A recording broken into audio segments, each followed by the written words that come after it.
Okay. I call to order the Wednesday, September 12th Chaska City Planning Commission. Roll call, please, and adjust your microphones and mute your phones if you have them. Thank you. Roll call, please. Bovee. Cross. Here. Dalkey. Here. Kelly. Here. Keyport. Pfeiffer. Here. And Chairperson Long. Here. All right. Has everyone had a chance to review the agenda for tonight? Yes. Yep. Okay. Someone like to make a motion to jump? Move to adopt. I'll second that. Okay, motion by Kelly, second by Cross. Any further discussion? All in favor? Aye. Opposed? Motion carries. Now is the time in the agenda for the visitor presentation, or is anyone in the audience who has something to discuss with the Planning Commission that is not already on the agenda may approach. And please state your name and address. That's also a standing request for anyone who wishes to address the Planning Commission for the rest of the meeting. Okay, seeing as there are none, we'll move on. We'll approve the previous minutes. Has everyone had a chance to approve the minutes of the August 8th Planning Commission meeting? Yes. Okay. They move to adopt. The August minutes. Okay, motion by Dalkey, second by Cross. Any further discussion? All in favor? Aye. Opposed? Motion carries. Consent items. There is no consent items for tonight. So the action items. So first action item of the evening is approving the concept plan for Pinnacle. PC number 2018-32.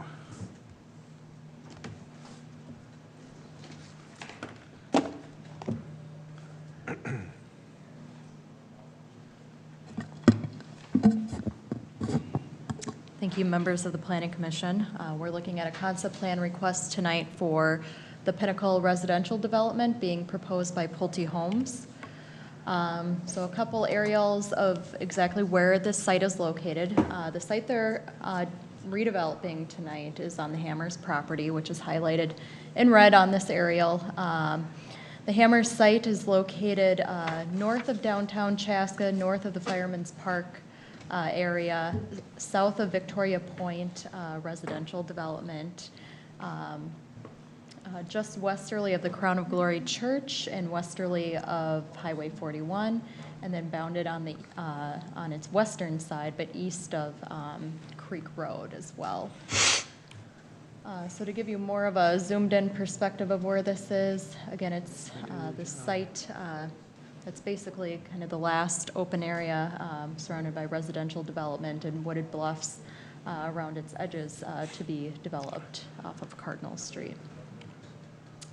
So in terms of some existing conditions out there, the site itself is a total of 86 acres in size. It's currently being used for agricultural purposes, but there's also a homestead on there.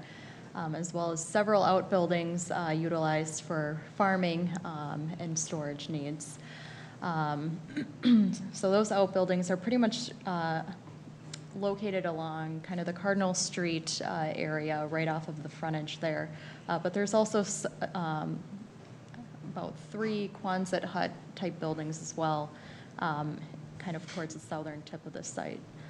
So there's several buildings on the site as it exists today. In terms of street stubs and access into this development area, there are a couple on the north side on Moores Drive, which is basically a stub from the Victoria Point neighborhood, as well as Liberty Heights Drive to the north, also stubbing from the Liberty Heights, Victoria Point neighborhood to the north. Then we have the Hammers Addition, which is another residential development done in 1965 that kind of abuts that northern edge.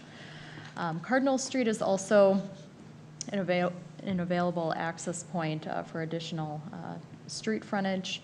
And then we'll also talk about a new proposed access up of Highway 41 in a later slide here. From our knowledge, there's definitely wooded steep slopes that exist mainly on the western edge of this site area, as you can see mainly in the white or deeper white tones on this graphic here. So that kind of situates around the western and southern points of this development, and definitely a discussion point for further evaluation. Staff also noticed a couple tree groves on the site as it exists today. As you can see, a majority of the site is fairly vacant because it has been farmed over the years, but there is a couple areas where some tree groves exist on the property that should be noted as we continue to look forward at this residential development. So those are situated on the northern side, kind of as it abuts Moore's Park on the northern edge there, as well as on kind of the central western edge of the site. We've noticed a grove of oaks kind of in the center there and kind of depleting as you get into the Wooded Bluff area. Another point of discussion and something that's been having our heritage preservation engaged in is there is a local historic structure on the property known as the Hammer Saloon that exists there. So that has been a discussion point for our HPC in terms of how that gets addressed and moves forward. And I'll give you an update on kind of where they left things off at with that later on. So in terms of what they're requesting tonight, again, it's for a concept plan approval for 257 single-family lots on the site. And the thing that makes this residential development a little bit more unique than any other single-family development is the fact that it is planning to be catered to active adults. So 55 years of age or older is really the demographic that this is going after. So you'll probably hear tonight the concept of a Dell web community is what is being sought after as a part of this residential development. And really, when you hear Dell web, it basically associates back to providing a high amenity neighborhood for active adults. So this talks about single level living, having yards and areas maintained by homeowners associations, snow maintenance that's also handled by homeowners associations, the concept of safety and being secluded as its own development, provisions of recreation for the people living here, and then having that strong social network as a part of that community. So those are kind of the pieces that you hear of when you think of a Dell Web community. It's really catered to that active adult 55 plus demographic with high amenities. So in terms of what they're proposing out there for the use, it is consistent with our comprehensive plan, which did guide this area as low density residential. So we have the concept plan in front of us right now. So the accesses that are proposed into the site, again, are going to be extensions from those stub streets that I noted earlier, off of Moore's Drive on the northwesterly edge, basically providing a majority of the access into the site and down to the southernmost point to the lots. And then also an extension of Liberty Heights Drive to the south as well to kind of connect into Moore's Drive. The big entrance or main entrance that they're proposing is an entrance off of Highway 41. So today there does not exist an entrance or an access point off of Highway 41. So they are in discussion times with MnDOT as well as city staff to figure out the regulations behind getting an additional access on Highway 41. As of right now, they're showing a right in, right out. So we'll see how MnDOT reacts to this proposal in terms of whether or not it's permitted or what other improvements they would have to do this additional access. So that will be the main access into the site, which would provide basically a kind of a grand entrance scale as you enter into the site. So they'll heavily landscape and provide a median separating both the movements of vehicles along this drive to provide kind of that significant entrance into the site, which would then end off at their amenity center, their private amenity center, recreation center in the center of the site. Another item of note based on their accesses is that Cardinal Street is showing to be realigned in some fashion with the modification or addition of this new access point into the development. So that will be another piece of further discussion as our engineering team continues to look at that. And as it relates to the access, the main access off of Highway 41, so as it exists today, there is one single-family lot that gains access to their residence off of Cardinal Street. It basically ends in a cul-de-sac today, and then a driveway comes off of there to provide access to the Ozark lot, which is just south of Cardinal Street. So as they come back for preliminary, they obviously have to provide for an opening and adequate movement and access into this single-family lot from their main entrance site, so that they're basically not landlocking this property in. In addition to that, this property owner has also indicated their desires to hook up to city sewer. Since development is so near to them, they have indicated in writing that they would wish to connect to city sewer. So we have shared that information with the developer to continue to work with the property owner to look into that more as they proceed forward.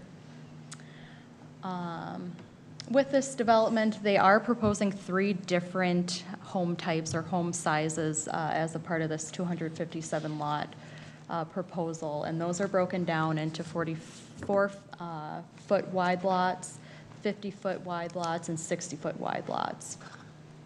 So for the 44-foot wide lots, they're proposing 49 of those, and those are mainly situated on the north portion of the development, kind of more in this lighter brown color that I'm highlighting right now. So that'll be the smaller scale villas, which I'll show examples of and elevations of in a mere moment here, but less of this product and more their more popular product, which is the 50-foot wide lot. They're providing 147 lots of those. And those are mainly situated in the center of the site, kind of in the darker yellow color that I'm highlighting.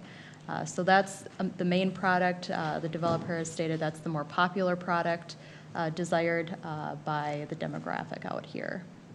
And then the 60-foot wide lots, the larger lots are situated on more of the vista areas along the bluff areas and wooded steep slope areas to really gain the vistas and natural views that are occurring there. So they've situated those mainly on the western edge and around the southern edge there. Southern edge. And there'll be 61 lots of those. How wide were those again, Liz? I'm sorry, I didn't hear you. 60-foot wide. 60 as well? Yep. Okay. So it's 44-foot wide lots, 50-foot wide lots, and 60-foot wide lots. Another item for discussion, and something that might happen a little bit more at the city council level, but they are proposing a couple areas for land swap based on some of these edges that they abut on against the bluff. The city does own a majority of the area on the edges of the wooded steep slope areas, so they're showing a couple areas where may not be wooded steep slope, 18% gradient or lower, where they're showing potential land swap area here for kind of their swap over here on the north side where they would be giving us more bluff area. So this is privately owned, kind of in this darker green color, and basically they would say, we'll give you this area to have some of the buildable area not encompassed by wooded steep slopes. So obviously, we'll have to look at that further as we get more information about the wooded steep slopes and where they actually are delineated to figure out if that's a plausible direction to go. So that's one area of a land swap option that the developer has noted. And another one is between the developer's land, or the Hammers property, I should say, and the Crown of Glory site. So as you can see, with the main entrance going on to Highway 41, it does have to cut through the Crown of Glory's property on its southern tip. So essentially what they would propose to do is, with the land that they're taking for the access point and main entrance of their land, they would swap some of their land to kind of make up for it. So it'd be a wash in a sense of getting land and providing land equally. Another item of note, kind of based on where we've noted those significant tree areas, is what the developer will be doing for tree preservation efforts on the site. They have noted that their intention is to preserve everything on that western edge, basically where the wooded steep slope starts, which is required by ordinance, but also where the tree edge actually exists. So it might extend out past the wooded steep slope for them to have additional tree preservation. So again, we'll get into more detail with that when they provide a tree preservation plan and a tree survey during a preliminary submittal. So those areas are definitely important and something that we'll further discuss as we get more information. But we've also noted the other areas kind of in the center western edge of the site where that oak grove is that I'm highlighting now.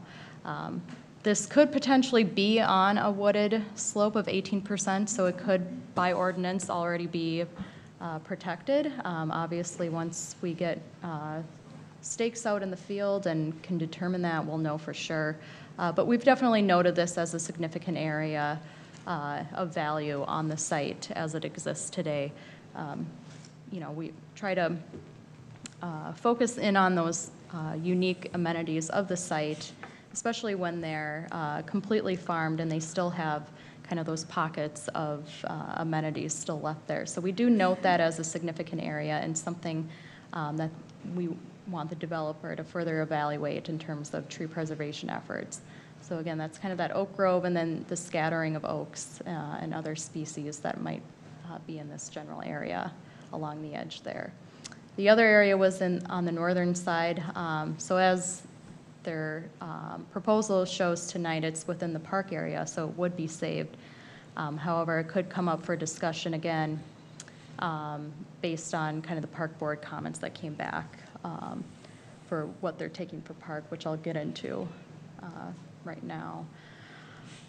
So they did have a meeting with the park board this Monday, so we didn't have any update in the report when we sent it out to you. So we're hoping to give you an update tonight based on kind of what the comments were received at the park board level. So they were able to look at this concept plan the same way you're looking at it tonight and provide their comments based on the parks and trails component of this plan.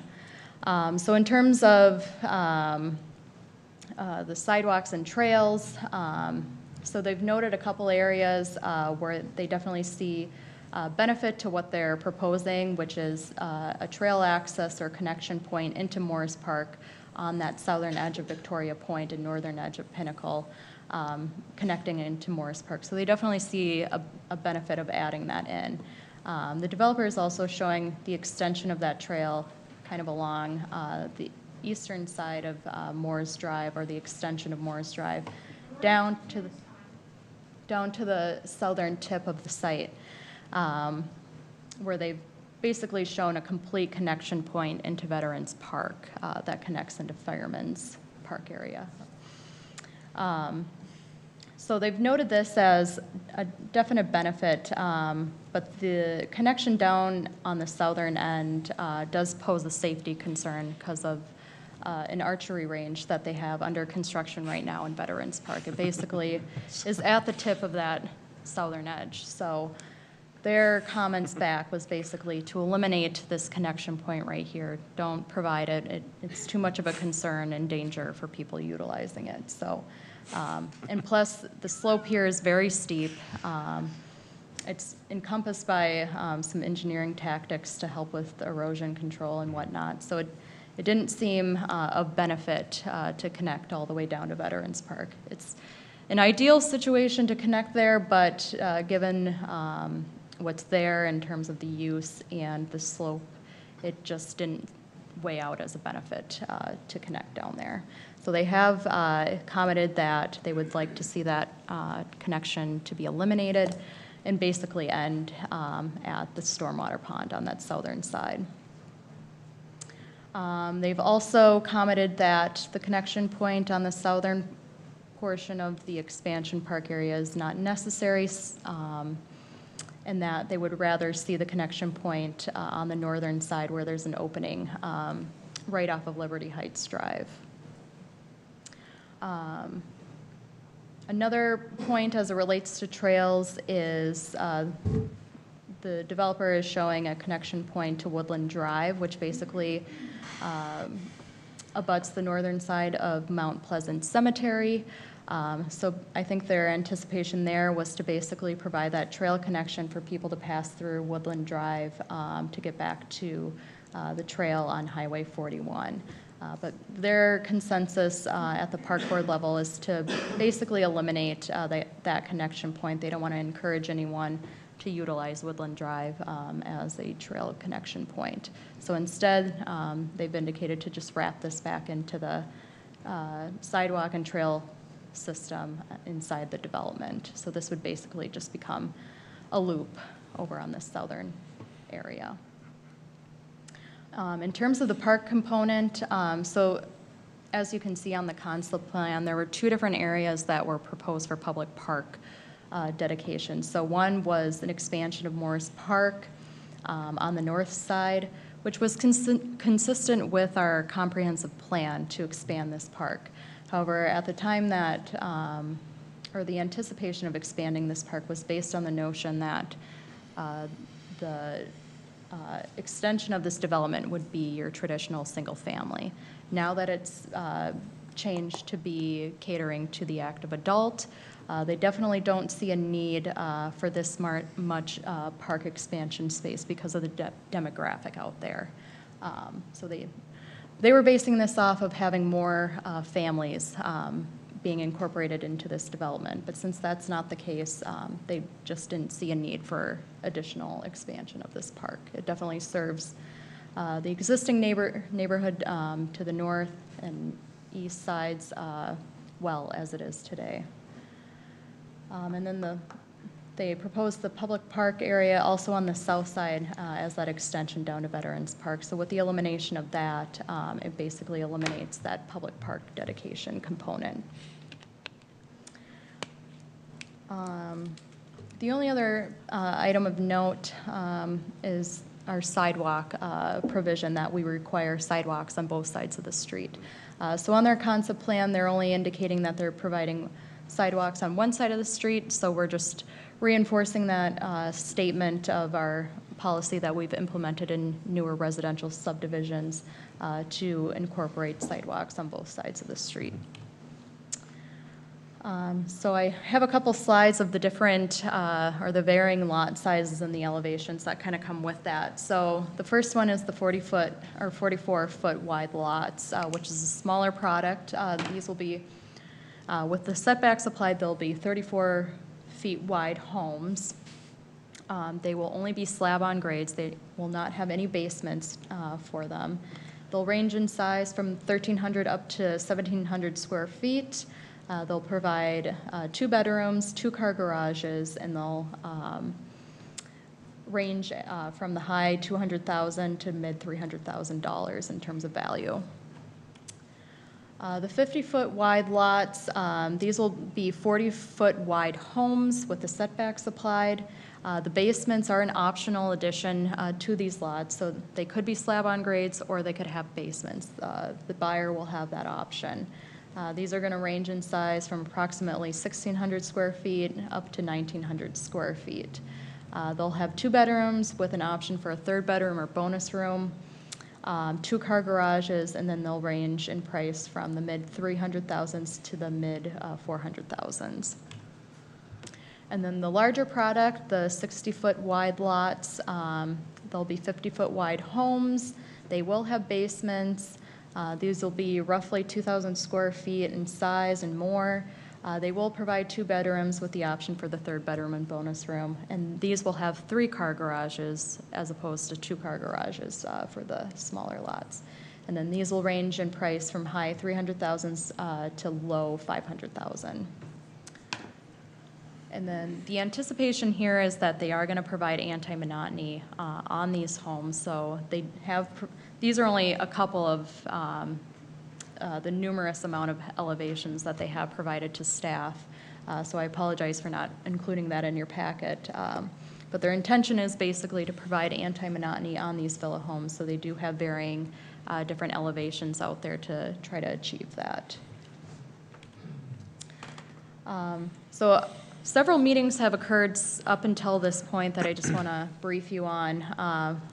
The first one that they went to was with our Heritage Preservation Commission to evaluate the Hammer Saloon, which is a local historic resource. So with the development at play here, and based on some of the information that the developer has looked into with some professionals, they're kind of at that point of wanting to demolish the structure and not incorporate it into the development. So we have engaged the HPC to get their guidance on that, and at that first meeting, they really wanted to resort to visiting the site and understanding the physical conditions before they provide their actual guidance. So that's kind of the next step with the HPC is getting that site visit nailed down and visiting the site and really understanding how to proceed with it. The developer also conducted his own neighborhood meeting prior to this meeting tonight to invite people within the vicinity close to the site to hear about the project and provide any questions or concerns as of where they're at right now. So the outcome of that meeting sounded like the main concerns were construction traffic, how that's going to come through the site, the overall traffic impact from the development, drainage, and then screening and buffering from this development and adjacent existing developments. Like I noted, the Park Board had their meeting on Monday of this week, and I've basically given you an overview of kind of their stance on the trails, parks, and even tree preservation and open space that they provided during that meeting. And then other comments, like I noted before, they will have to adhere to our anti-monotony ordinance, which touches on the variation in designs, the LP Smart side or something similar on the front, 4-inch window trim, 360-degree architecture, et cetera. So that'll be have to be adhered to as a part of this development.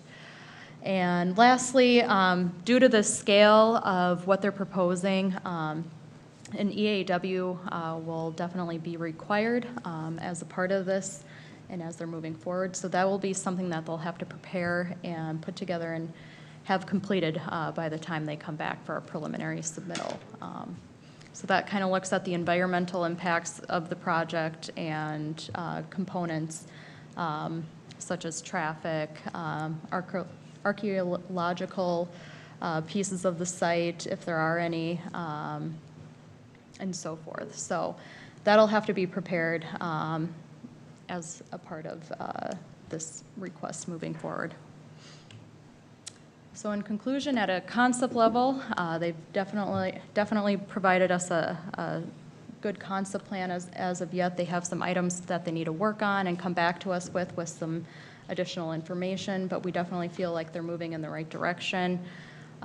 So we are asking you to make a motion to recommend approval tonight of the concept plan for Pinnacle, which is based on the conditions that are listed in your staff report. I'm happy to answer any questions. The developer is here to help answer questions, and I know he has some items that he wants to go over with you as well. So any questions for Liz? I do have one question for Liz. Sure. Liz, it has to do with the archery range down below. And I do recognize it is steep in there and putting maybe a trail through there. But it raises a flag to me overall. Should there be an archery range with all the people and all the population that we continue to grow as a community there? Is it something that should be reevaluated? Well, as the word stands right now, it's under construction. Like they are ready to complete it. And the park board, I mean, they're the governing body for that. I understand. So. I'm just wondering, if they went through an extensive study to recognize all the growth that could be potentially happening around that area. Yep. Okay. I'm sure the safety component was definitely a big discussion piece as a part of that. That's all I wanted to ask on that. Yeah. Okay. Thank you. Liz, the entrance on 41, the right in, right out, there's a huge grade change between 41 and up there. I don't see how it's going to be done. Would this project not occur if the DOT said no? Right. They basically said if they can't get the access there, then they can't move forward with the project. Because I can't, that grade change is just too huge. Yep, it's going to take some engineering, a lot of engineering to see how it works. So we'll definitely have the experts weigh in on how that gets done. I have a question too, Liz. Just, based on all the other developments we've looked at, one thing that struck me a little bit on this one is we're talking like 40-foot wide homes on 50-foot lots and 50s on 60s. Yep. So is it standard to only have 10 feet between?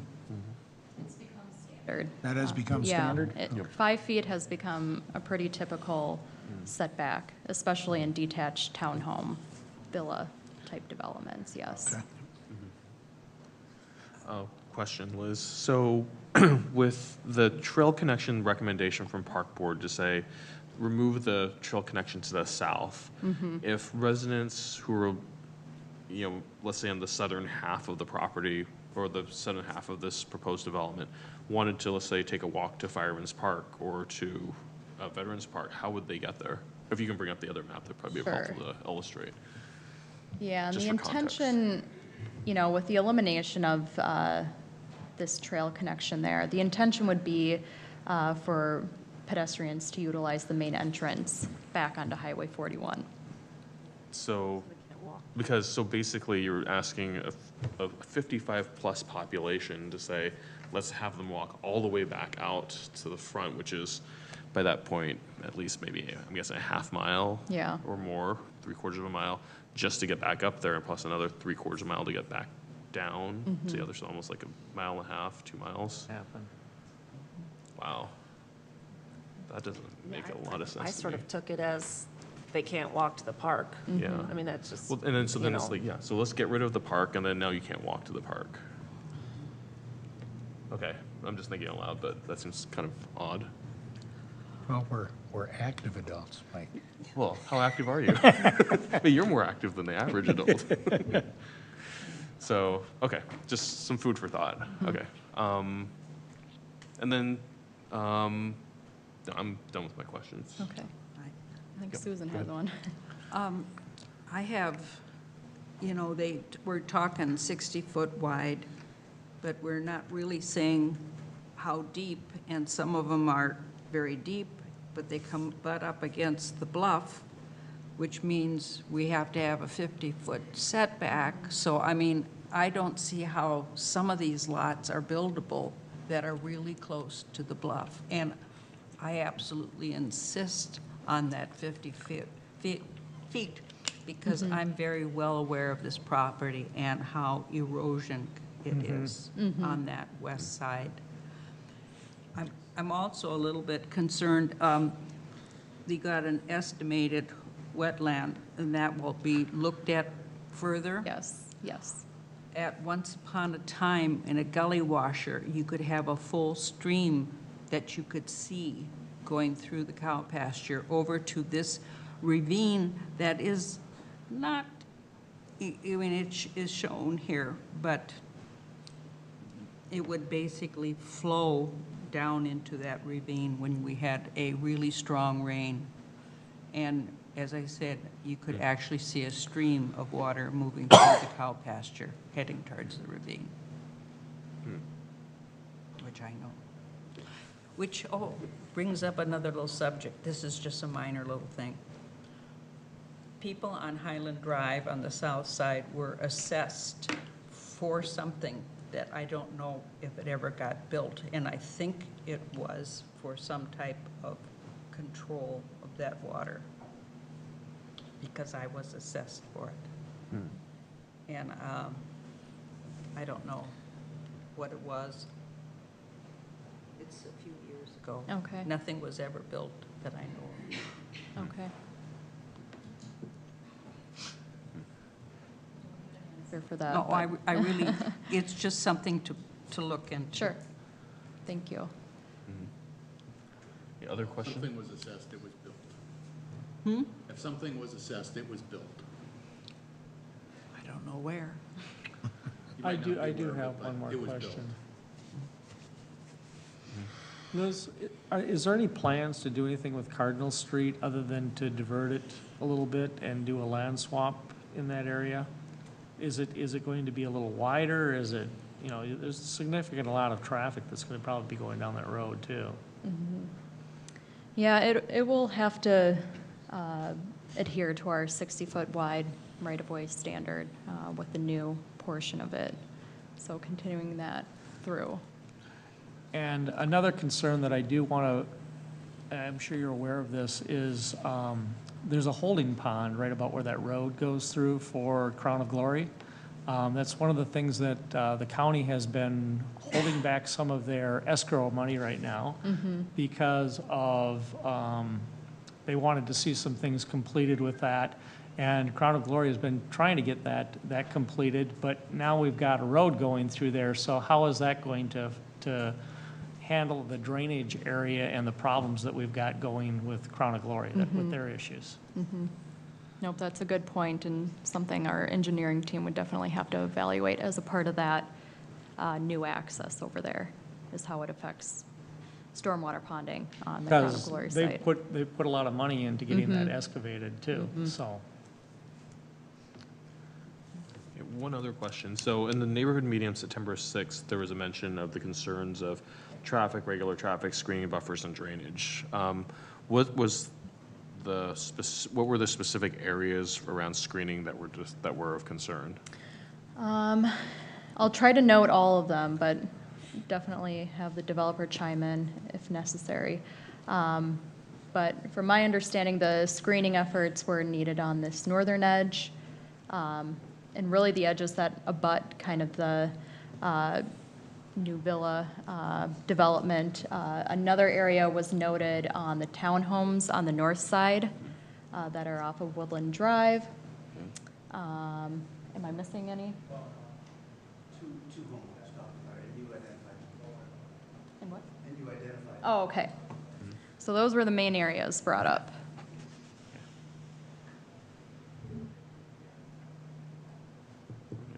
Anything else for Liz? Okay, thank you very much. Thank you. So we'll give the applicant an opportunity to approach and introduce yourself and talk a little bit about it if you'd like.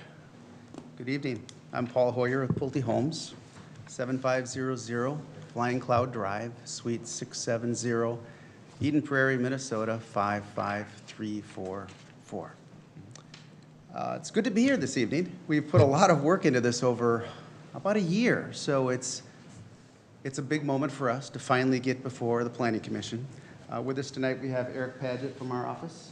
We've also got a number of members from the Hammers family, which is the family that owns the property right now.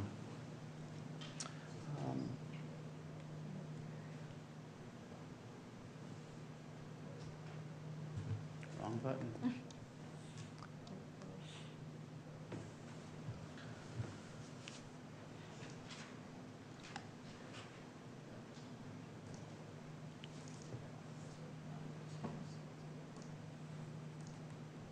Thank you, Liz.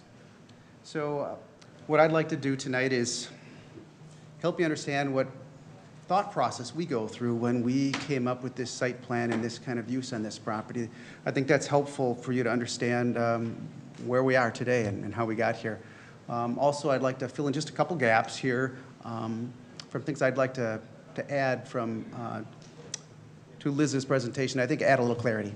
There's a number of graphics in here too, which I think are really helpful in understanding things a little bit clearly. So who are we? We're a fairly large builder in the Twin Cities. You might see my face is familiar from 2 or 3 years ago. I came before you for our Brooks Ridge development up off Pioneer Road and Bavaria Road. Also, we are developing just up 212 in Chanhassen in the northwest corner of 101 and 212. There's a townhome development there that we're building as well. No townhomes are proposed here, however. We build under these three brands, Centex, Pulte Homes, and Dell Web. And I wanted to talk a little bit about how we came up with this plan. So it's really a combination of regulatory. There are constraints that are physical. There's, of course, the market constraints. And then there's the social, or maybe called political constraints, which is satisfying folks like you as well as the neighbors. So Liz covered the regulatory very well. We take a lot of pride in doing a lot of homework. So we meet with staff well in advance, discuss our findings after reading the comprehensive plan, the zoning ordinance, the subdivision ordinance, making sure that we understand infrastructure, zoning issues, and those sorts of things. So there's a number of maps and sections of your comprehensive plan that guided our comp plan to provide parks, for instance, and trails, exactly as shown in your plan. Sounds like minds are being changed, and that's just fine. So we're flexible on park dedication. We're flexible on the locations of trails. Answering your question, Chairman, about trails, there is an existing trail that goes through the cemetery that looks like an obvious connection point that people are going to use. So I would like to have that discussion further with the Parks Commission if and when this application proceeds further. That was a concern we had too. That's a long circular walk going uphill and then downhill. And it just, we know people aren't going to necessarily take that. So we want to offer them better options that wouldn't be dangerous.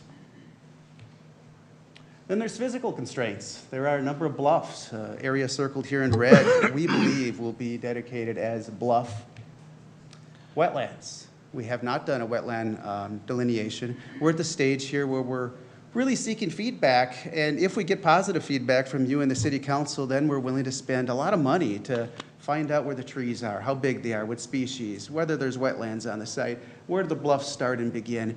And once we get that information, we have a much better idea of putting together what the plan's really going to look like.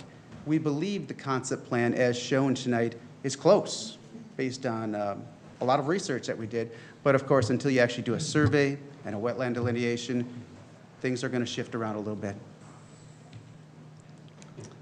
Existing access points is another physical constraint.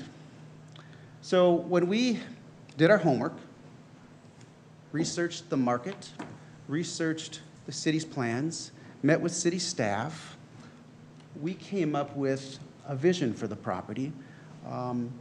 We are currently building a Dell web community in the Corcoran area, the northwestern suburbs. And we have identified the southwest suburbs as an area that our market research indicates has a pretty strong need for something like an active adult community. So when this property came on the market, it had a lot of the criteria that we look for such an active adult community. And we'll get into those facts in a bit here. So first, what is a Dell web community? This is unlikely to be branded as a Dell web community. Typically, we need about 300 homes before we reach that kind of minimum threshold where we can brand it as Dell web. But we're in the ballpark there with a 250 or 260 homes. But our intention is to design this very much like a Dell web community. And what that means is it's age restricted, 55 and older. It has a high amount of amenities. The amenities you see in the center photo down there is, that's for a massive Dell web community, which might have 4,000 people. So we will right-size the amenities. But the bottom line is, people who want to live in this type of an active adult community would like a place to hang out and socialize with their neighbors. They'd like to have recreation. Could be fitness center, could be some outdoor sports. They want a place that's theirs and that they can socialize. Another factor here for a Dell web community is that everything is homeowners association maintained. And if you think about that, all the yards, all the snow removal occurs in one fell swoop by the homeowners association management company and the vendors that they contract with. So the entire neighborhood always looks fantastic. In addition to that, Dell web communities are known for having a lush amount of landscape and a very nice entrance so that it has a very special feel. And what we're going for, it really is a resort-like feeling. One of the primary traits of a Dell web community is the arrival drive. So it's always a parkway with a lot of landscaping, a center median that's green, no driveways on the arrival drive. so that there's not distractions, it's safe, there are view corridors of open space, and again, it gives you that, it evokes emotions in you, and you don't even know exactly why they're coming up, but it's pleasant, it's beautiful, it's well-maintained. And the arrival drive always leads to the amenity center. So there's a number of Dell Web communities across the country. You don't care about them. Bottom line is some of the big names you might have heard about would be Sun City, Anthem. There's a number of Dell Web communities that have been well-known across the country. All the states in yellow are states that have Dell Web communities right now. So what can you expect with having an active adult community in your community? The economic value of these people is strong. These are people who have spent their life saving money, and they're at that time of life where they're spending it. They also have time on their hands, and they like to give back to the community, so these are typically people who volunteer in the community. They're quality citizens. You could also expect this neighborhood to always look nice. Who is more picky than the folks who have a lot of time on their hands? They're going to demand that their neighborhood looks excellent at all times. And generally, it's a positive financial cost benefit because these people draw less on your public services. Most of your public services are designed for peak flows, your sewer systems, your water system, so your streets, the signals. They're all geared up for peak morning flow when everybody is leaving, getting ready to leave for work or leaving for work. Most of these people are retired. They come and go at different times. The demand on city services is quite a bit lower, yet they pay taxes. They pay for the schools, even though they don't send kids to them. So that's a really strong financial cost benefit to have an active adult community in your city. Other benefits, these are ideal neighbors and citizens. I think I covered the other ones. Greatly reduced rush hour traffic. So let's just introduce some of the things that you might be interested in here about Pinnacle as we put it together. It has been designed as Dell Web and the standards that we go by. The amenities will be right-sized for this neighborhood. So as Liz mentioned, we are adding a connection point to Trunk Highway 41. I think she covered that well enough. So our arrival drive is shown exactly how we design them for Dell Web communities. Other design traits for Dell Web, single-level homes, and she covered that rather well. So let's move on here. So this is a key slide. So the reason why we were attracted to this particular property as an ideal active adult community is a number of things. The market demand is there in the Southwest Twin Cities. We've done the research to verify that. And you've got everything nearby. City Hall, the parks, your trail system is spectacular. It's very close to healthcare, places of worship. It's not too far from the airport. It really checks off all the boxes. But the bottom one is one that oftentimes is overlooked, the feeling of security. When I asked my mother, why do you love visiting Dell Web communities in the wintertime? She says two things. It's always beautiful. Looks like a resort. And the one that always surprised me was a feeling of security. It feels safe. So these communities are typically designed to feel safe. And there's a lot of different cues you can take to make that happen. One of it is the arrival drive with the open space. There's kind of a barrier there around. Another way to make it feel safe is green perimeter around the neighborhood so that there's a little bit of a buffer there. And we've designed that in as well. But mostly it's, in this case, the shape of the property. It's a high peninsula plateau. So there are no streets to the south and east and west, which makes it inherently feel very secure. And that is something that's very attractive to this buyer. So all of those added up really led us to believe this property is ideally suited for an active adult community. We've tried very hard to be sensitive to our neighbors. It also helps our own buyers because they expect a certain amount of privacy and security, so it's kind of a two-way street there. So we have designed a fair amount of green buffer open space surrounding the entire neighborhood. And again, it's mutually beneficial. The homes have been covered well, but let me just add a couple points that I think are important to note. One of the questions was the width of the homes and lots. Yes, they are narrower than what you typically see. The 5 and 5 side setbacks are becoming more and more common for even single-family neighborhoods. But the reason why the homes are smaller is because the kids are gone. They don't need as much space. So these homes are simply smaller than a single-family home with 3, 4 kids. And the lots are smaller because these folks are sick of mowing the lawn all those years, and they're sick of shoveling all the sidewalks and the driveway. So they don't want big yards anymore. There's no kids to play in the yards. It's just extra maintenance. So what these folks want to do is have a fairly easily maintained area where their homeowners association dues aren't too high, and then go down to the clubhouse and socialize with their neighbors and play games. Go to the fitness center, those sorts of things. So it's really a different mindset than what we typically see with a single-family neighborhood. Back to the homes. The smallest homes are really geared towards our singles. Singles, widows, widowers. They typically buy the smallest home. They just don't need the space. The middle size is aimed at the average couple. And both the middle size and the larger home, there's options for a 3rd bedroom upstairs, like a half story. And that is oftentimes used for when the kids and grandkids come over, they can stay there. So that's kind of the idea behind that.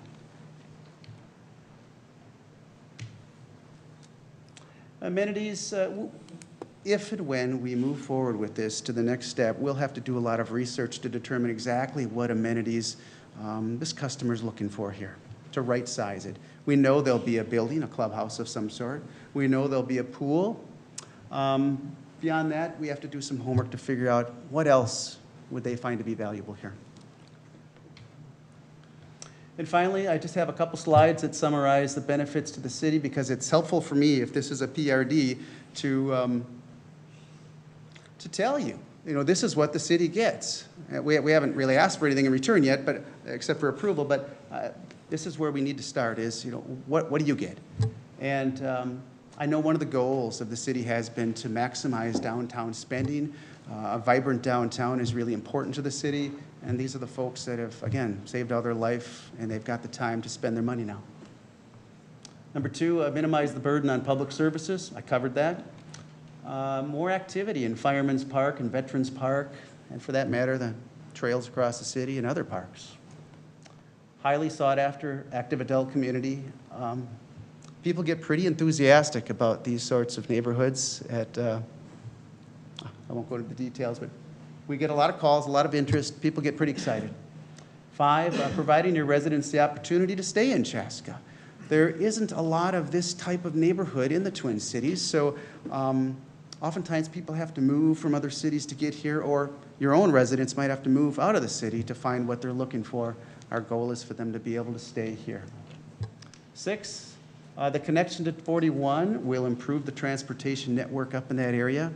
We haven't done deep engineering, but we've done enough engineering to know that it will be a steep hill coming up there, but we can meet city requirements as far as street grades, and we can have an adequate intersection and street. 8 or 7, sensitive to the neighbors. Not just the way we've designed it with the buffers, but the peak traffic flows are so much lower in this kind of community than for a single-family neighborhood. That is oftentimes one of the biggest concerns of neighbors, and in this case, this is the best use in terms of traffic. 8, desirable citizens. 9, provides parks and trails for public use. Again, we're flexible on exactly how that falls together. We'll work with the Parks Department and city staff to try to come up with the best alterations to make that work for the city. And we're going to be protecting the wetlands and bluffs. We don't plan to make any impacts except where we have to cross that ravine with the main road. And finally, high tax revenue and low services to these folks. That's all I had. Let's see if I answered all of the questions I heard earlier.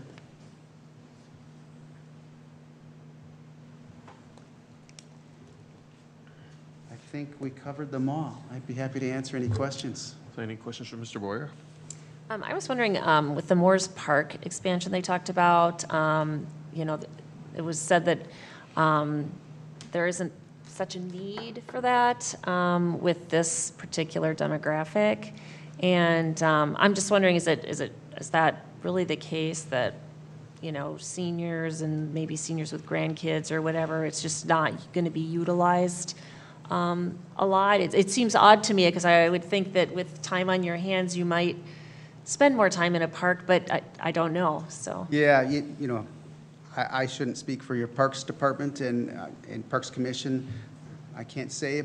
When I look at our neighborhood in this location, I see the open space of Moores Park as a place where these homeowners are going to take the grandkids and walk them to the park. So I think they will make use of Moores Park there, the open space, playground. Whether or not having more space would be more beneficial, I really couldn't say. Okay. They're going to be walking dogs, I can guarantee it. So having a park, at least for that, it would be good, as the concept shows, that size of a park looks right.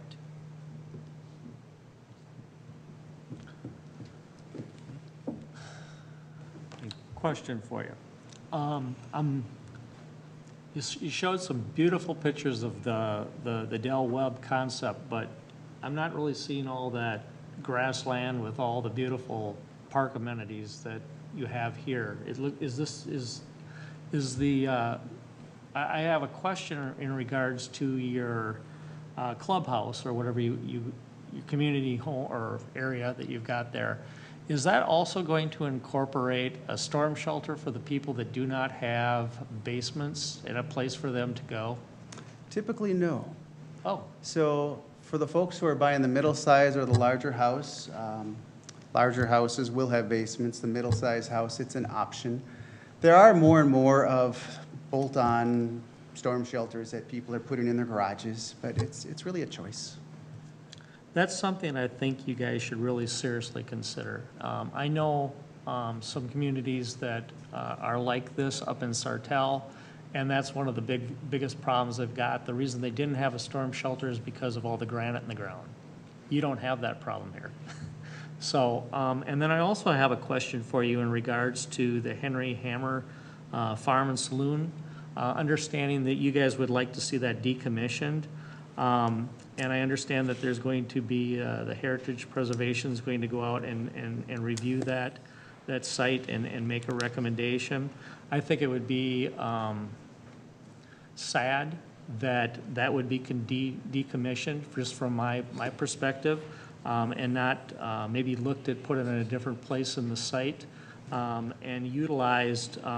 You know, it might be something that could be repurposed. I mean, you know, you've got people, I'm sure, on your staff that are very skilled at restoring something to its initial state and maybe even repurposing it, the building, to something else that would be utilized within the community, you know, maybe over in your area, in your park area. Just a thought. I appreciate that comment, and I thought the same thing. When I was made aware of this home, first thing we did was ask for the file on it. We wanted to understand the home. Why is it on the register? We realized there's a historical reason. The file didn't really have anything in it, so we asked, what experts should we hire? What has the Heritage Preservation Commission, who have they dealt with in the past credibly? We want to hire the best people. They gave us two names. One was an architect, one was an architectural historian. We hired them both. They walked through the house and gave a report to us.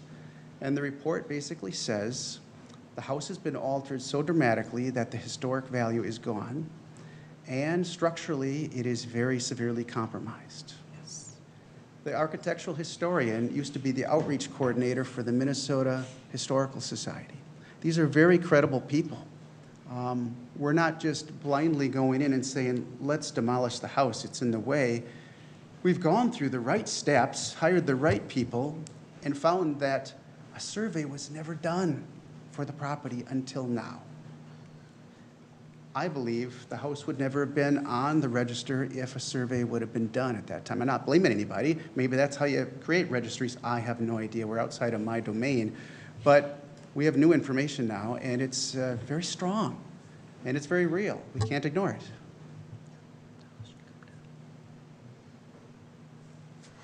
So maybe there might be something that you guys could consider, you know, if it is determined. I mean, I'm just throwing this out here. Just from a preservation standpoint, I mean, I've heard of putting monuments and this and that type of thing. But maybe there'd be something that you could put up on your park area that would be something that, I don't know, it would be where you pick up your community mail. I have no idea, just a thought, just to use a building or put something up that looks a little bit similar like it, maybe not quite as big. We have just, thought of that. Just something like that. Yes, we have thought of that, and we're open to that. Okay, thank you. Yeah. Okay, other questions or comments for Mr. Boyer? Well, thank you very much. Appreciate it. Thank you. So I'll open up to the public. Does anyone have anything they'd like to add or ask? Please approach the podium and state your name and address.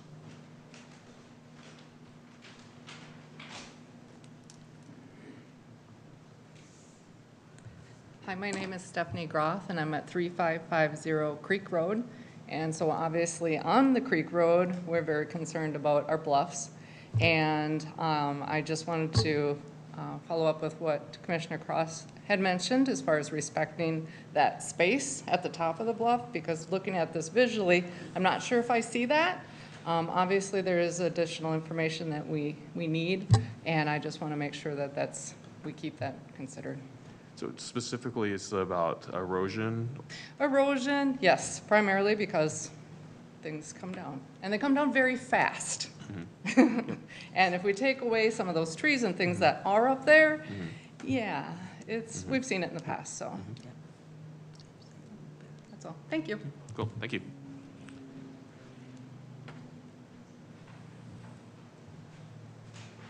Hi, I'm Amy Weldon, and I live at 1155 Moores Drive. So the park, Moores Park, is my backyard. So we just have concerns. On Moores Drive, we have 50 kids and plus that love to ride around. They utilize that park every single day. We were under the impression that that park would be expanding. And then we're also worried about the access point coming through Moores Drive. If it is a different neighborhood, how are you gonna differentiate the two neighborhoods? And just worried about the buffers between our neighborhood and especially the traffic. Thank you.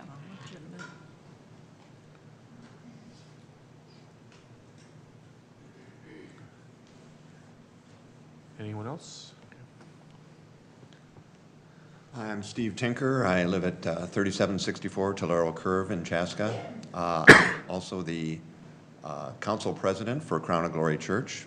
We've had discussions with Pulte about the land swap deal, and it's the sense of Crown of Glory that we think this would be a very good addition to Chaska. We think even Crown of Glory would benefit from having another 250 homes right down the street from us, and we'd be happy to have some new members come to our church. So I just wanted to say that we're very interested in seeing this development move forward.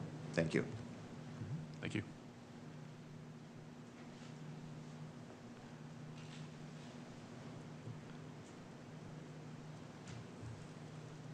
I am Renee Brodman, 1066 Cardinal Street. My biggest concern is where the house, the weird house. So the road is going through our driveway or through our ravine. So we have, I know it's just one house, but we do have concerns about that. And my main concern is our 13-year-old son walks the school bus and gets it at Highland. I don't see how for the next 5 to 7 years he's going to be able to safely walk to the school bus, or at least until they get that road finished. They're going to have construction traffic coming and going.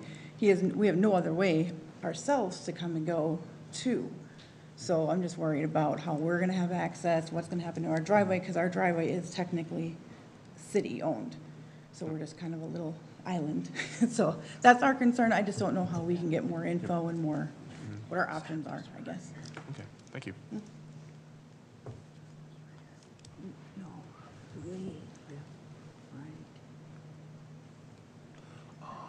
Tanya Perkins. I'm at 293 Highland Drive.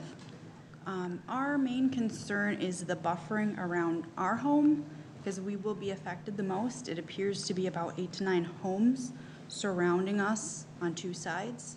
So we're just concerned about the buffering and the space for us and our privacy and the new residents' privacy. Okay, great, thank you. So wait, can you come back for a second? So you're on the, hey, Liz, could you pull up the map? I just wanted to see my context. So, it's on the other.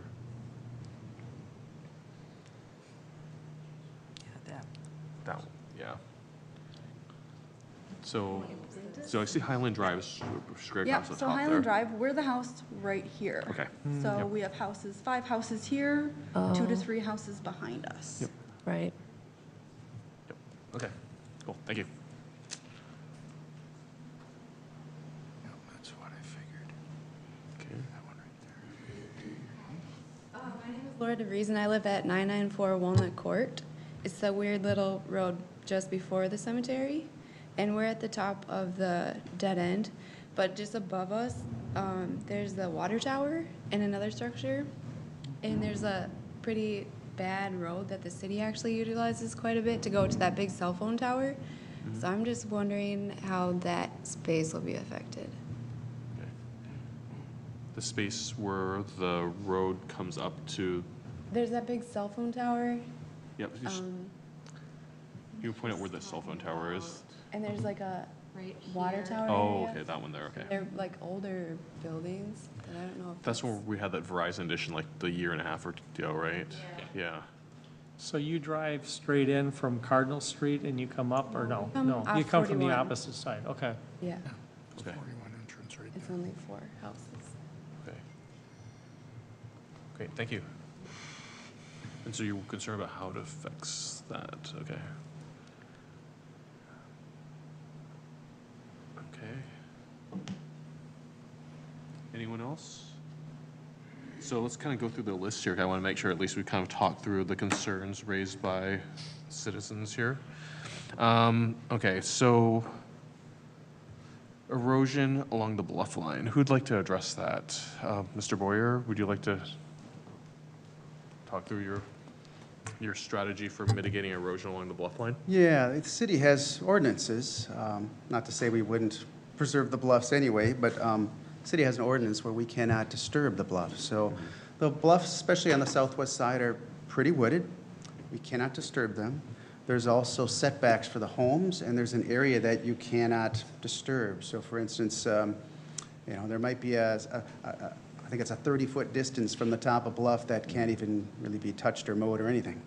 So that's our strategy. We have to make sure that our homes are far enough away from the bluff that it meets the requirements. As far as drainage, right now there's areas, I think there was a comment earlier by Commissioner that water in some parts of the property, they all funnel to one area and they cause problems downstream. It erodes things.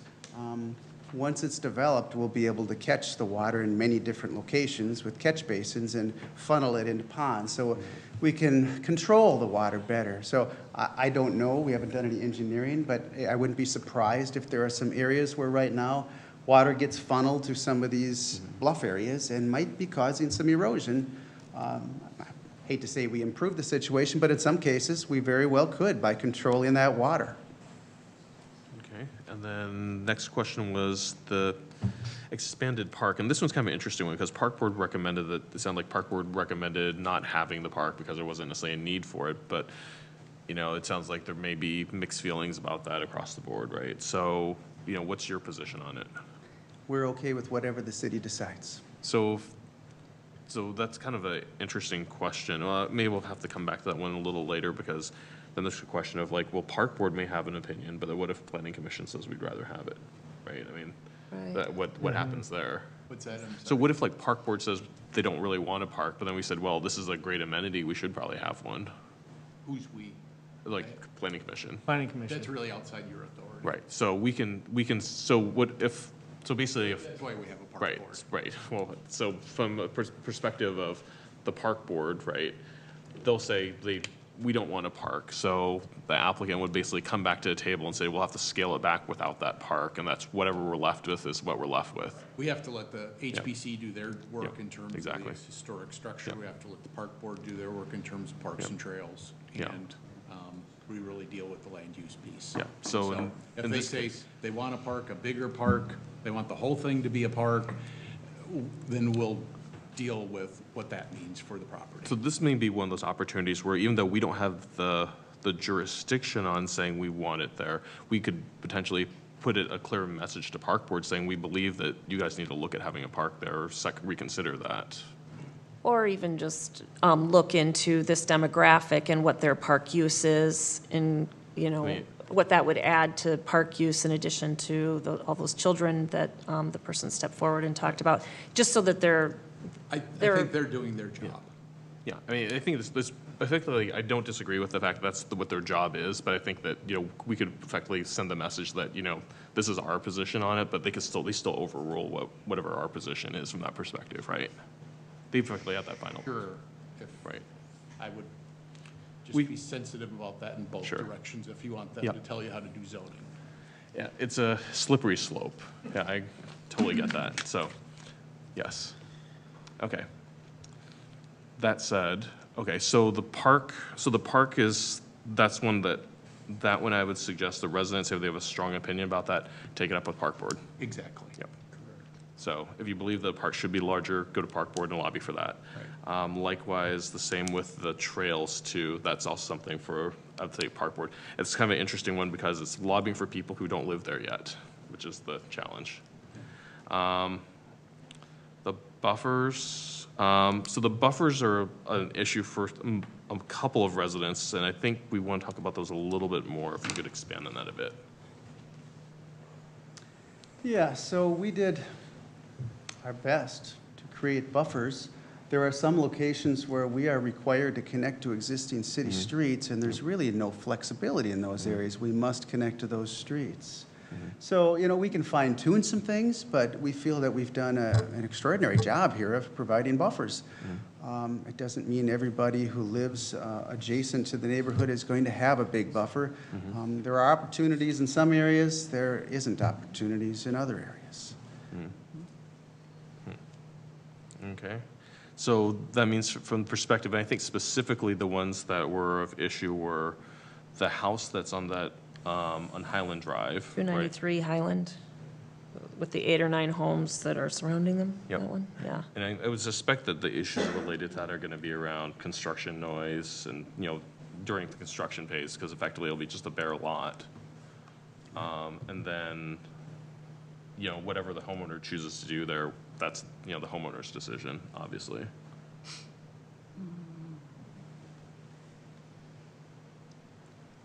Okay. Anything you want to add to that one, or? No. Okay. Traffic, construction traffic will be, Yeah, we're certainly not going to direct our construction traffic through the existing neighborhoods. What we foresee is as much as possible go through our main entrance off 41. However, that will be a right-in, right-out access point. So depending on which direction construction traffic is coming from, they might be coming in Cardinal. That will be the alternate access. So I see the main Parkway and Cardinal being the two roads that must be used for construction traffic. okay.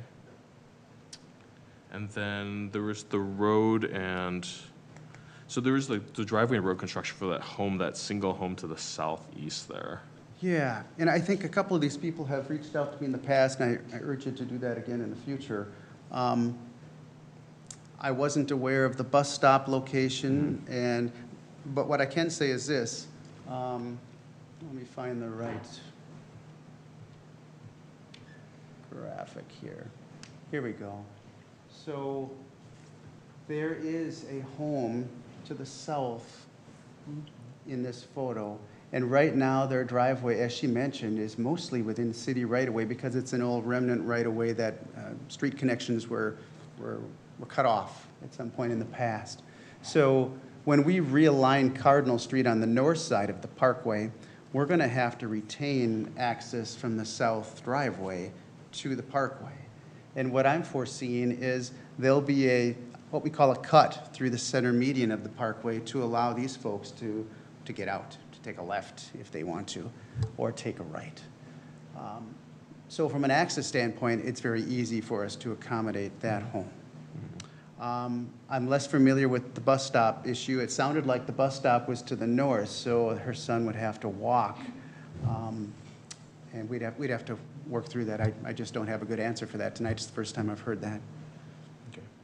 So it sounds like some of the follow-up work with that homeowner. Yeah. Okay.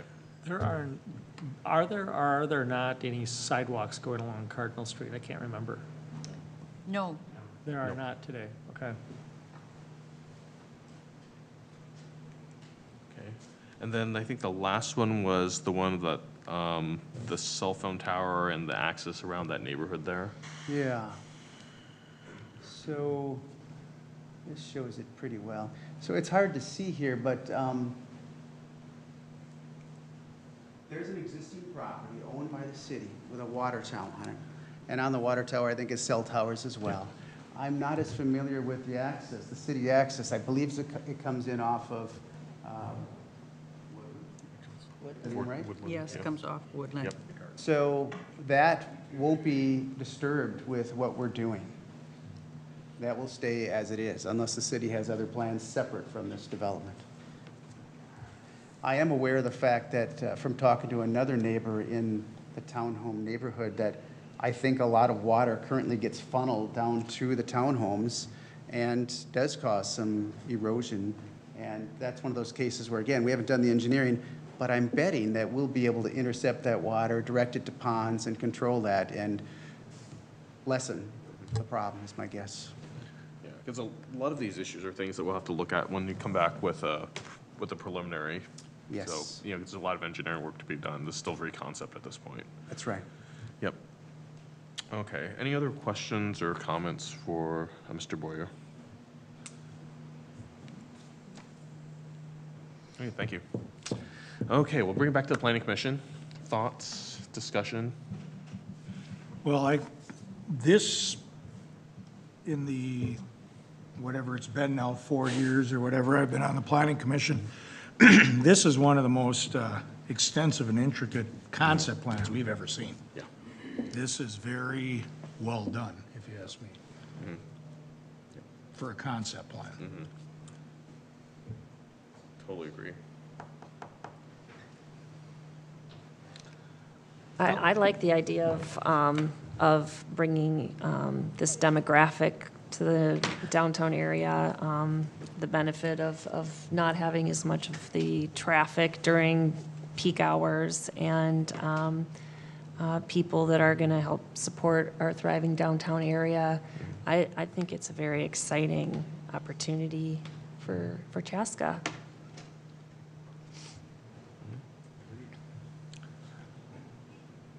I like the idea, the concept, the vision. I think it makes a lot of sense for the area here.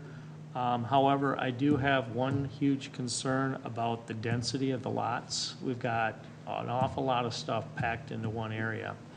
And 5 feet apart, you know, we're speaking to people my age. I'm very active, and I don't want to live 5 feet away from somebody.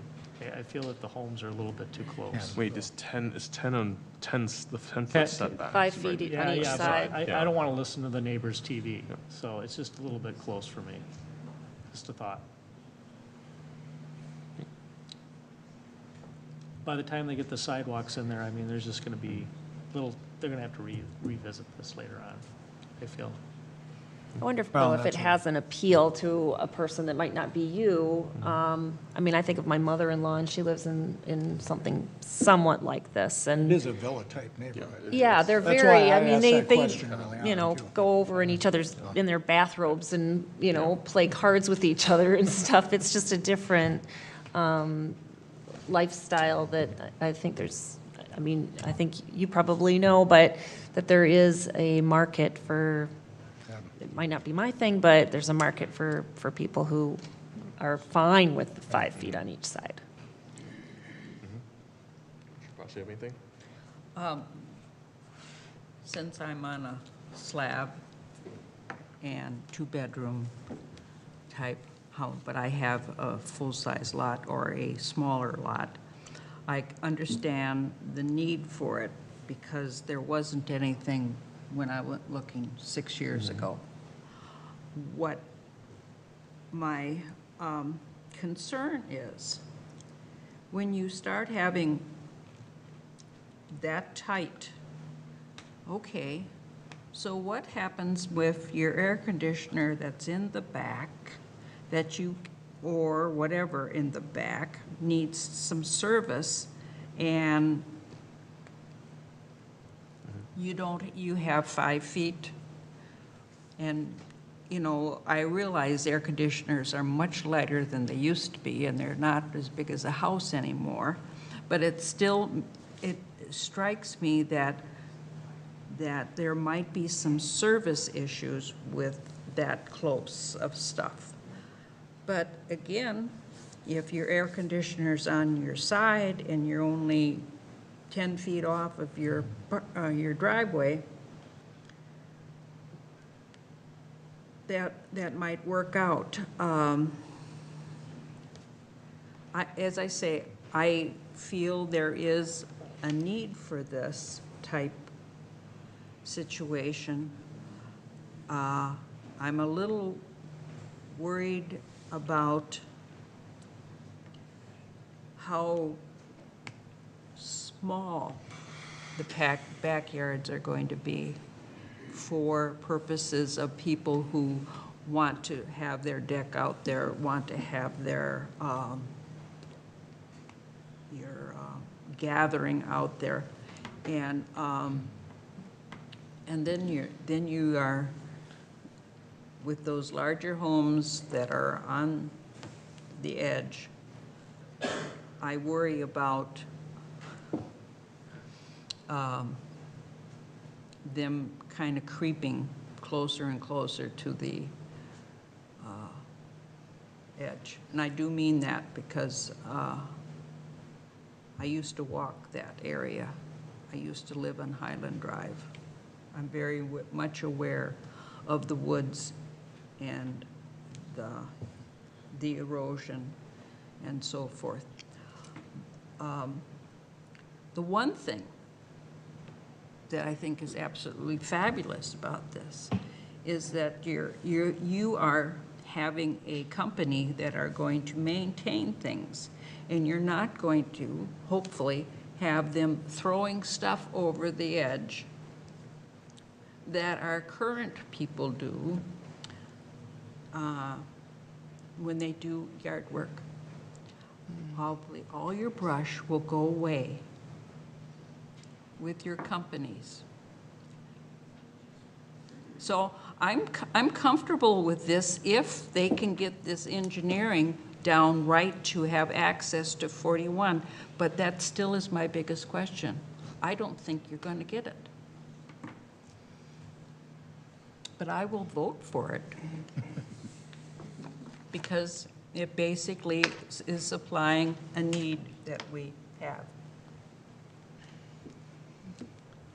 So I think my thoughts are that, overall, I love the concept. I think this fulfills, definitely, as you mentioned, it fulfills a need as there's a growing baby boomer population. So there's, many more active adults now, and so that's definitely a market need that's out there. Clearly, guys have done your homework on this, so that's very, very obvious. The product type, I think, is a good product type, a good fit for the community, and has a lot of benefits. My biggest concern would be finding some way to get a trail access on that southern side somewhere, and working with Park Board to figure out where that is. Because, I think that as part of looking at from a master planning perspective, one of the things that we'd always tried to do is to figure out a way to get people to downtown, and having it walking accessible is a very important piece of that. And this is one of those odd areas where we kind of overlap with Park Board a little bit in terms of that trail connectivity. So I would say finding some trail connectivity there and working with them to identify what that is to me, is personally, I would say, is very important. I'm not going to speak for behalf of everyone else, but I'd say that's a very important priority because that will both be another amenity and also be something that will help economically for people who have businesses in downtown Chaska too. So But I think overall, you guys have done a really, really nice job. A lot of clearly good thought put into this. I think certainly looking forward to seeing some really good high-quality housing going in this location. So I think it'll be overall a really nice ad, and I think that it's also not a high-traffic ad too, which is really nice. So with that, anyone like to make a motion? Yeah, I'll make a motion to recommend to the city council approval of the Pinnacle concept plan for 257 lot subdivision on 86 acres, subject to the 18 conditions listed. I'll second that. So motion by Dalkey, second by Pfeiffer. Any further discussion? All in favor? Aye. Opposed? Motion carries. Thank you very much. And also just wanted to thank you too for putting a really nice, just a presentation overall, because I know one of the things we had always asked applicants to do is to put together show their homework in terms of demonstrating this sense of scale and the research so you understand the context, and this was very nicely done. It's one that certainly I would like to, if staff would be amenable to add that to a sample or samples of, or examples of really well done presentations, so. Thank you. Appreciate it. Yep. Thank you.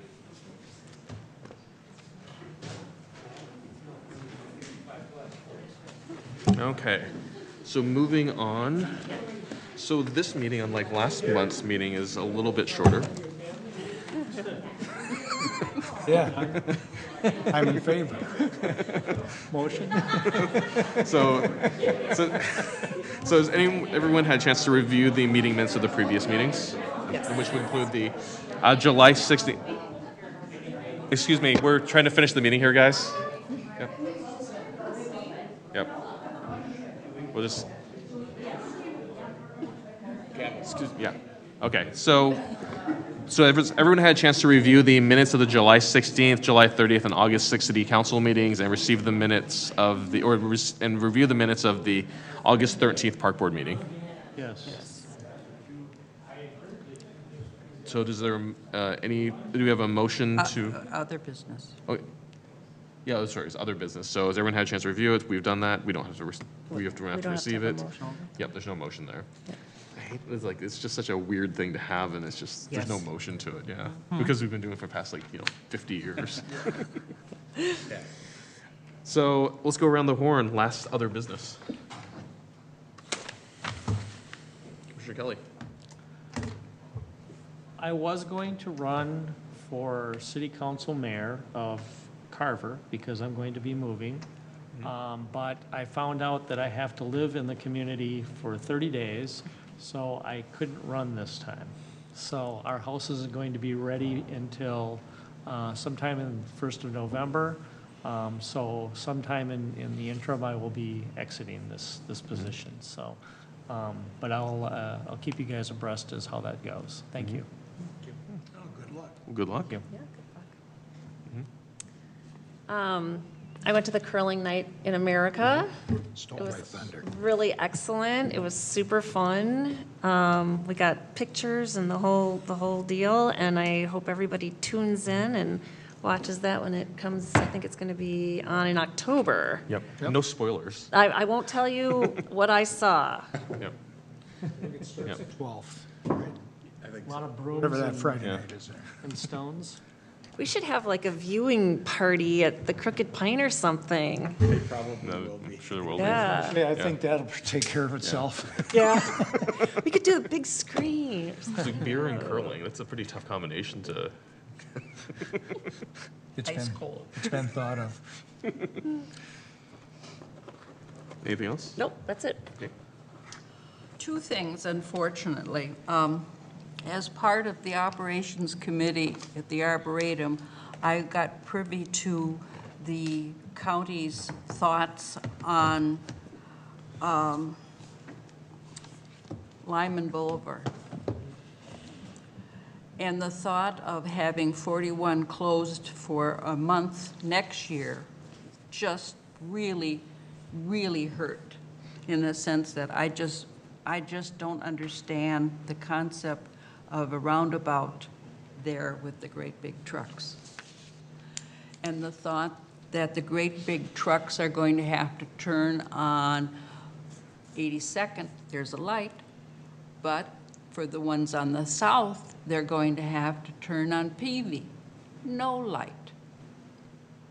That I consider a disaster for them to get access, all the trucks getting into the industrial area on the south side, coming off of PV, because there's not a long enough turn lane and so forth. So if the city engineer has any influence, that, I mean, I really have concerns about safety. So just to clarify, this is on the intersection of PV and 41?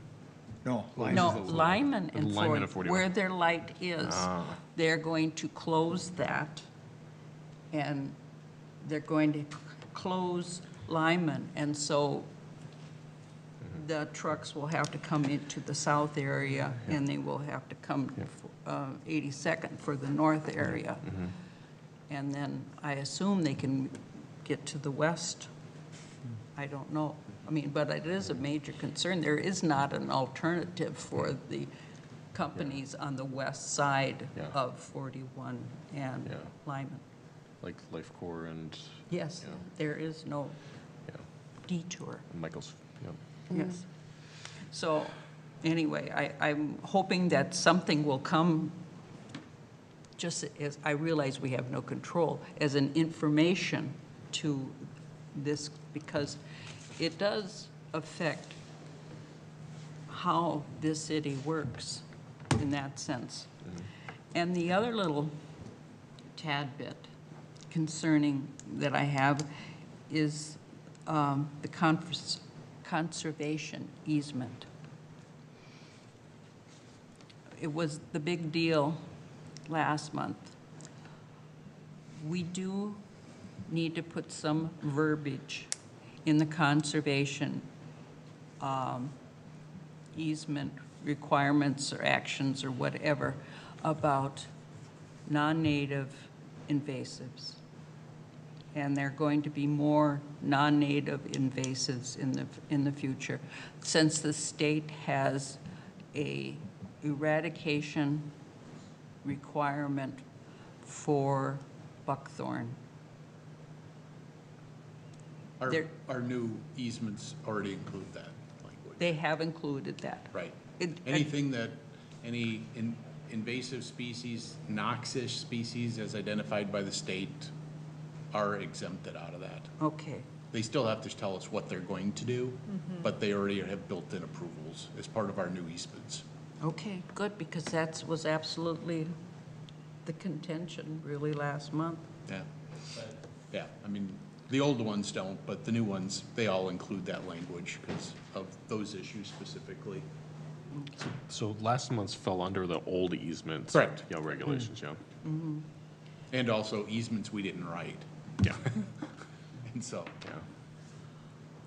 That's it for me. Nothing new to add. Liz? Yeah, I just have a couple things.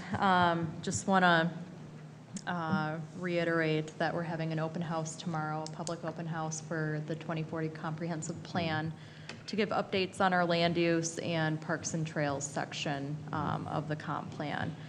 So that's going to be from 6 p.m. till 7:30 p.m. here in the council chambers at City Hall. So if you're available, please come down and look at the updates that we're able to provide. It's an open house, not a presentation, right? Right. Yep. So it'll kind of just be a setup that people can walk around and look at. Okay, so you can come at any time, but, so if anyone who's watching wants to come at any time between 6 and 7:30 p.m., feel Yes. free to come by. Yep, exactly. And the only other note I have is trying to get the watershed district out here for some education, hopefully next month, since it, at this point, seems to be a very light meeting agenda. So we'll probably do that as a work session before the actual meeting. Fantastic. Anything else? Nope, not for me. Kevin? I'm good. Luke? And the only thing I have is two things that seems like we finally, as of yesterday, last night, we finally have Hutter Mark and 41 through to Pioneer Trail and 41 open again. So cause for a little bit of celebration for those who have to pass through the area, live nearby the area, or have to, go to school near the area. So, thank you to all the construction crews who are doing their darndest to get this thing done on time. It's only a week or two past, but for the most part, it's weather delays, not much you can do about it. And I think did a they great always job with did it. say September. Yeah, they did They say didn't say September. September 1. No, I think their goal was, their stretch goal was to make it before school started because they're Yeah, trying to minimize the impact. But, weather you can't control, so, it's the only thing they did a bang-up job in getting it done and, as close as they did. And it was only a week into school, a week and a half, so. I thought they did a good job of Yep. giving us the access we had Yep. during construction. Yeah, it was, it's a pretty tough one. Yeah. It's a tough one. But I'm just glad that it's done. And also that we also have another piece of it that I got added, which is that connector under Highway 41 now from the east to west that's actually that's connected to our trail system. Yeah, it's So a that's big kind deal. of paving the path, no pun intended, to like a better connected trail system. So that's a Still really a big one. connection on the lake side that needs to happen, but it's a huge component so that people don't have to cross.